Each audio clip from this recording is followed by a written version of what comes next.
Welcome back, everybody. Today's the day. We are going to be putting together a split thrust 7-bolt. He's inside right now, brushing all the galleys and brake cleaning and getting everything really good and clean. When they come back from the machine shop, they've been hot tanked and whatnot, but they're not as clean as they need to be.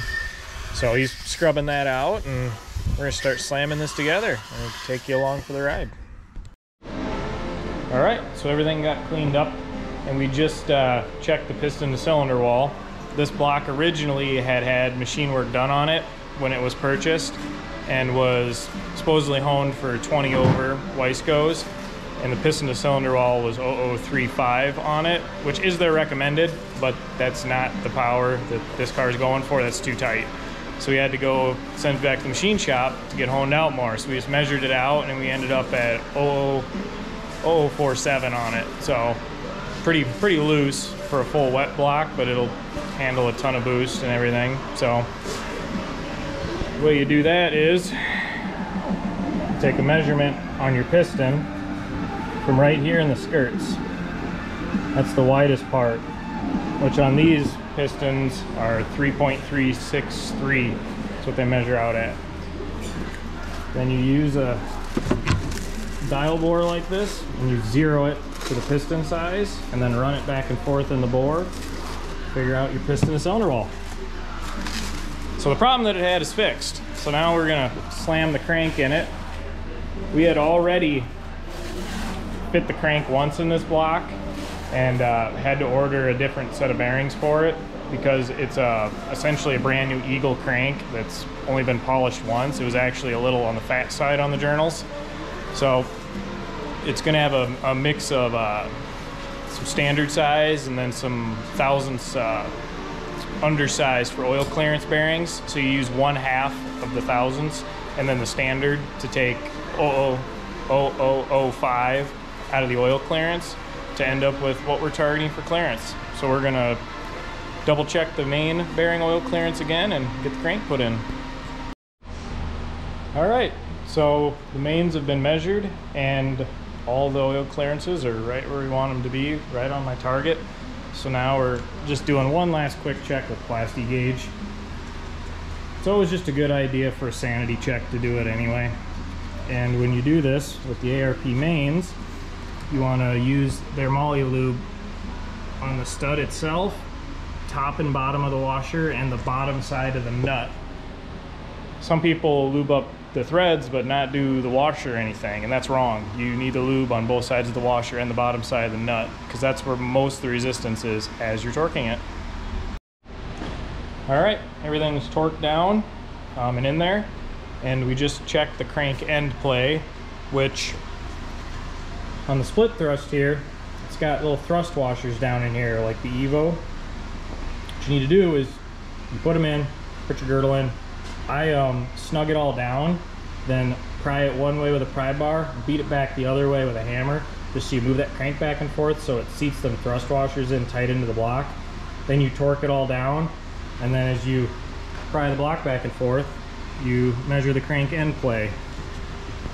As I recall, I think it's like 3 to 7 thou is the spec, and we're right where I want to be in there, so it's all good to go. But some people don't know that with the split thrusts, and they don't correctly seat the thrust washers, and if you don't, yeah, you'll end up having premature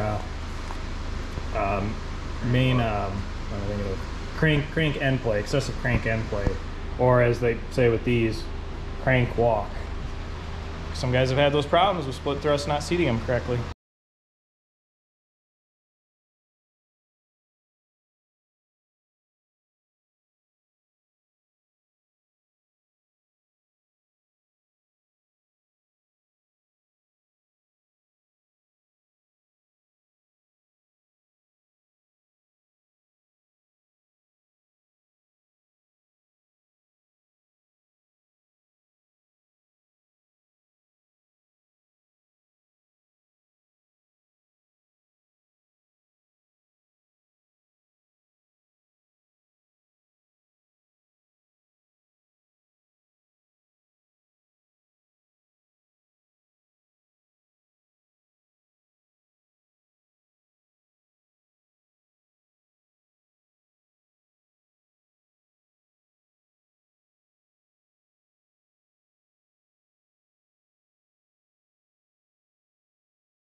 plugging away, 1 in the morning here. So we got the deck surface of the block all cleaned up and ready to go. The head that I ported that you saw a couple weeks ago is back from the machine shop.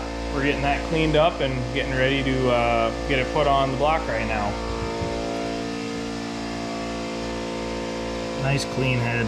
God, the casting is nice on it, but so it got 5-angle valve job. The springs are Kigley high pressures, new valve seals, and just the port work that I did. Nothing crazy. Sticking, yeah, well, yeah.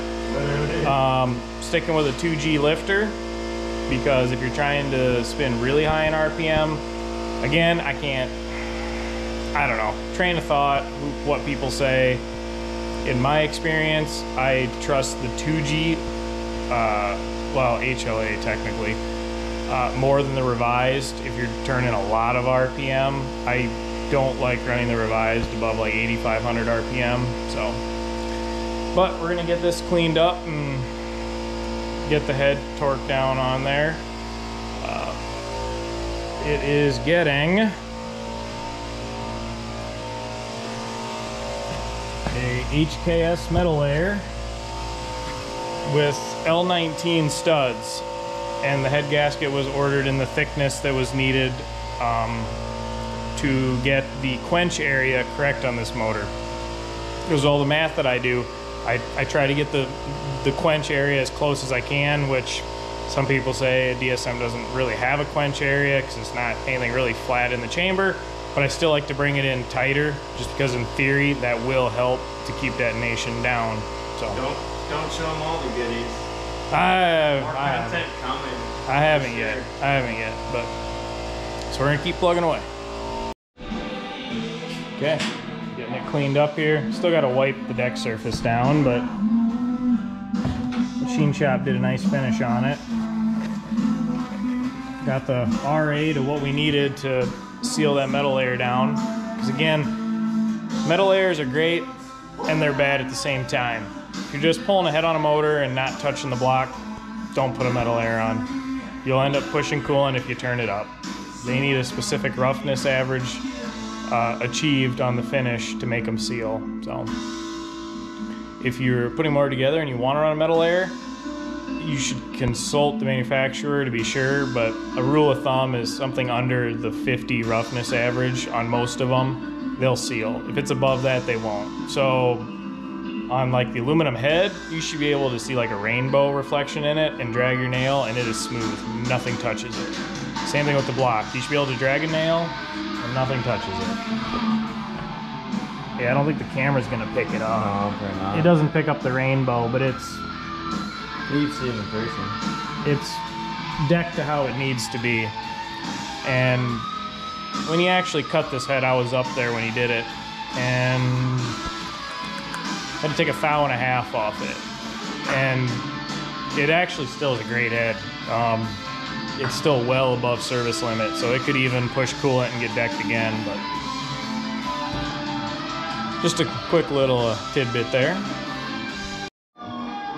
All right, I'm gonna do a quick little thing here just because I've seen this pop up on the forums and Facebook nowadays, and some people, I guess, don't know this. So if you're doing an L19 stud on a DSM, they're not coated with any kind of a protective coating. So when you get them, this is what they look like.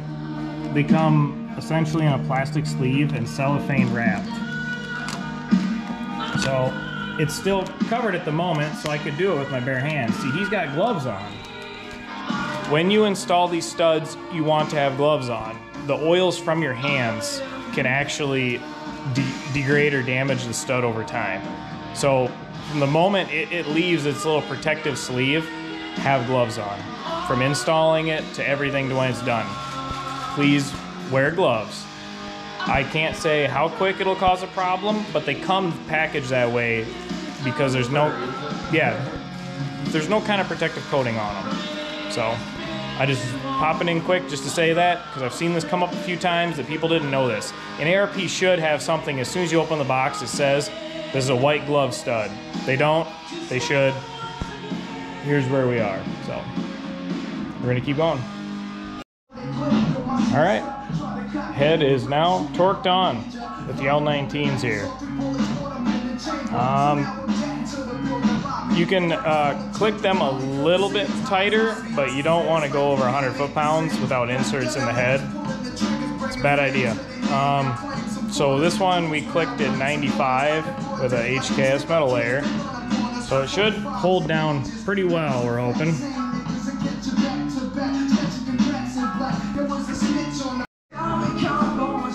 Alright, it is late and we are tired. We just figured we'd toss a few things on here quick just to give a little sneak peek of what's to come.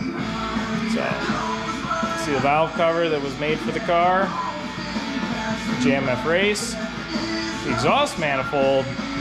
If there's some people around here yet, old OG guys might recognize this design. That is a old school Red Jack Racing twin scroll. They're pretty tough to find nowadays, but they are perfect. Yeah, we just tossed a 6262 on there for the photo, but that's not what is actually going on the car though. The goals are bigger than that, so. Not very much, but. That's what's actually going on the car. Brand spanking new 6466 Gen 2 ball bearing. Sorry, we didn't put on the exhaust manifold yet. That'll come when it actually gets put together, but it's been a very long night. We're gonna get some sleep. If you took time to watch this, thank you. Like and subscribe. A lot more coming. Smash that like button.